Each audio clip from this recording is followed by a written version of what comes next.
Mga katropa, maayong adlaw sa tanan. Live ta dinhi karon sa may Block 5 Lot 17 Phase 1 Green Orchard Barangay Kabantian kung asa nahitabo ang pagpamusil niining duha ka mga senior citizen mga katropa niini lamang nakalabay nga gabi pasado alas 6:25 sa gabi adlaw nga Sabado mga katropa Marso 9, 2024. Din kini atong nahimutangan mga katropa mao kini ang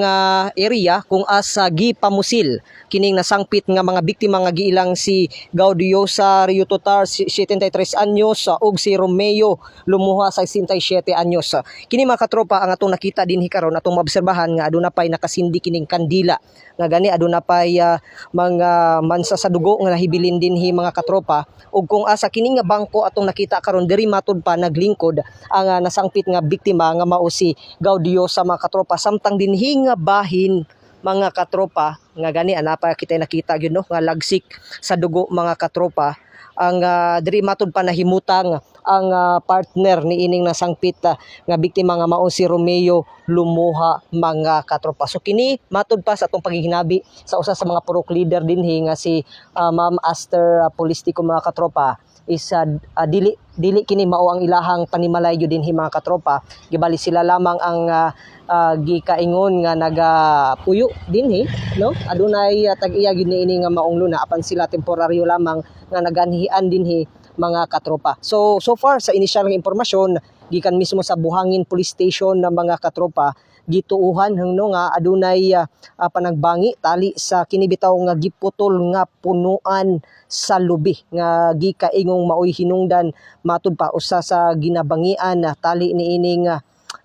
mao nga mga biktima o gikaingong usa sa ilahang silingan dinhi nga mao si alias Vic nga gikaingon matud pa nga suspek apan wala pa pud kana makumpirma mga katropa isa pud kana sa atong subayon kung unsa kini katinuod ang gikaingon nga maong suspetsado apan kung maghisgot kita sa maong gunman mga katropa wala pa o karon makitan sa atong kapulisan o padayon paghihapong pabilin pang at large kini o padayon pang gipahigayon ang hot pursuit operation sa posibleng pagkasikop niini. So karon mga katropa ato ang anhion karon ang nahimutangan sa gikaingong gikabangian nga punuan sa lubi. Okay? So kaya matud pa isa kini mga tulo ka semana na ang nanglabay dihang adunay panagbangi tali niining mga biktima ug ang silingan nga mao si alias Vic mga katropa. So dinhing na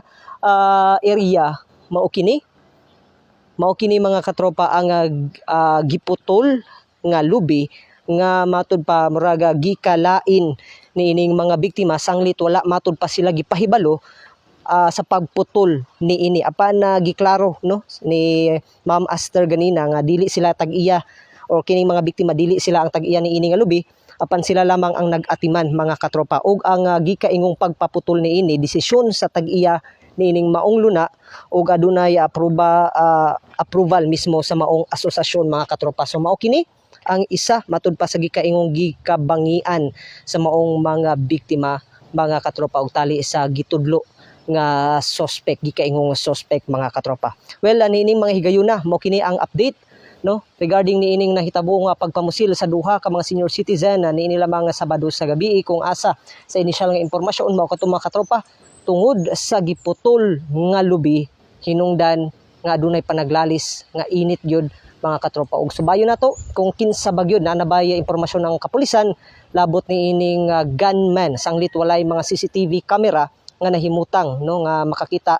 or makahulagway mismo sa maong suspetsado ni adtong higayuna mga katropa. Kini yung katropang Marvin Ibano, kauban si katropang Master Inday Tanini isa camera alang sa XFM News.